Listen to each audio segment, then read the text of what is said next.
Hello everyone, V the Amazing Greek here. Thank you for stopping by and watching this video. Today we're going to be making our own rivets. I'm making a set of armor, and so I needed rivets. The only place I know to go is Tandy Leather. The current price right now for copper rivets with the burrs, the little washer that goes over the top of them, number 9 size, 50 of them, $20 if you're not a club member. Number 12 size with the burrs, 75 of those for $20 if you're not a club member. You pay $25, become a member, and it goes down to $17. That's just one item. So I had to find a cheaper alternative. I couldn't bring myself to pay that. So I went and bought 1 pound of galvanized nails. These are the roofing nails. They're 3/4 inch long, which is usually what I get with the copper rivets, that or 1/2 inch, depends what I'm doing. 1 pound of these, approximate count 348 for $2.99. So I'm going to do a little bit testing today with this, and we're going to bind some materials together and see how it does. These, when you cut them down to size, you can use either side cutters, you could use a hacksaw. Well, that's pretty much it right there. Some kind of side cutter and a hacksaw. Cut them down to the length you want. If you're doing leather to leather, I would recommend tiny little washers that will fit onto your roofing nail. The hole size that I drilled so that these roofing nails can go in smoothly but snug was 9/64 drill bit. I have a few things set up over here. We're going to smash the ends of these nails I've already cut off and see how it does binding these materials together. So, safety glasses. You do not want metal in your eye. Alright, set you guys up here. Alright. The first thing we're going to bind together, 2 pieces of metal, which is what I'm using to make the plates of my scale mail. I'm not using a washer on this. I've cut the nail. I've given myself about 3/16 of nail above the material. I'm going to use the ball end of the ball peen hammer.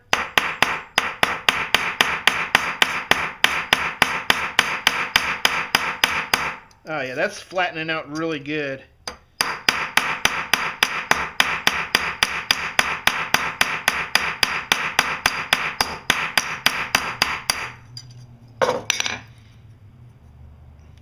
I'm not going to try to cut myself, but yeah, that doesn't spin.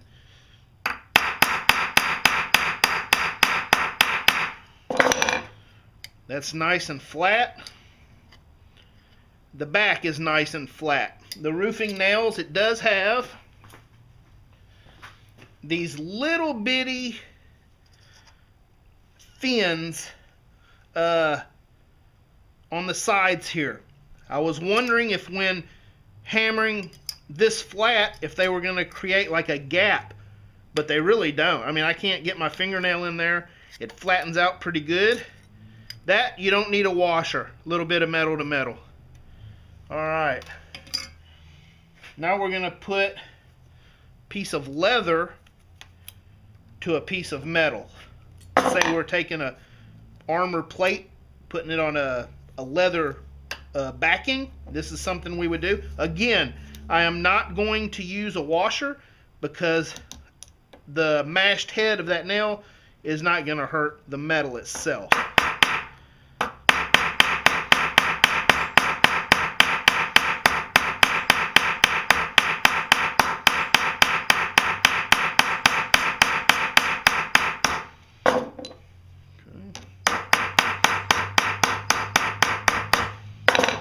that out a little bit. Oh yeah, that's good. So the little armor plates I'm making, mounted to a leather sheet, that's going to work out really good. That is good, and it's hard to turn. Of course, I'm trying not to cut myself. Of course, the leather will give. Again, it sits flat.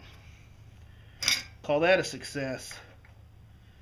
Now, I have two pieces of thick leather. They're about 3/16 each. This time, again, just the backing of the nail. Then we have a washer, because as I smash the head of this nail down, it rolls over, but those little edges can be sharp. And if you have leather, it could cut into it, and over time, it would take a bit, depends what the project is, it could cut through. So we put the nail with the washer as close as we can to the nail size. That way when it rolls over, those sharp edges are on the washer, not on your material. I'll try the bigger hammer just to see if it makes a difference. Yeah, see, that is one difference between the copper and this. The copper rivets, when you put the burr on it, it's very snug, and the copper rivet is actually tapered, so it secures very tight. How am I going to hold that down?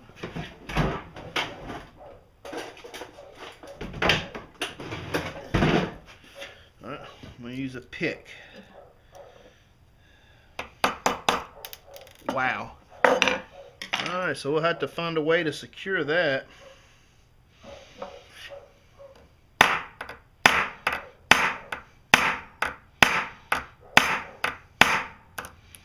Trying to just get it rolled over enough to hold the washer. I may need to get smaller washers. This is just what I had in the house. We'll do it again.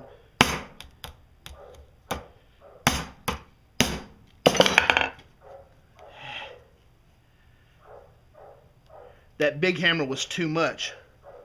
I think I actually bent my nail. Let me get another one, and we'll do that over again. Alright, I was trying to rush. I used the big hammer, hit a little too hard. See? Ruined it. So what I'm going to do is I'm going to hammer this a little bit.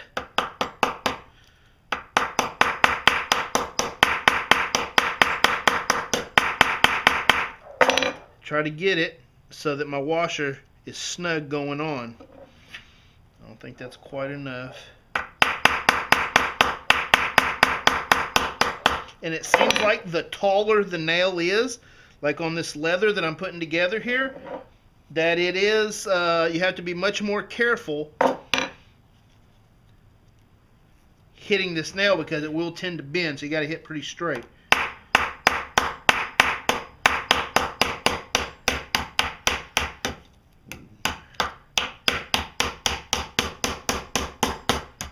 Alright, I would not use these for leather to leather this thick. Like I said, it's about two pieces of 3/16. As I'm hitting on it, the nail is just bending. So that's not good. So it's good for thin applications, but nothing too thick. Looks like it can't take the force. The head's all bent up, and so metal to leather, yes. Metal to metal, yes. 3/16 leather, two pieces, no. So now we know what we can use these for, and we know what not to waste our time with. I'm V the Amazing Greek. Thank you. I hope this helps you out. Hope it saves you some money. I'm going to be using the heck out of this idea myself. Thank you very much. Like, comment, subscribe if you like. I'll catch you on the next one.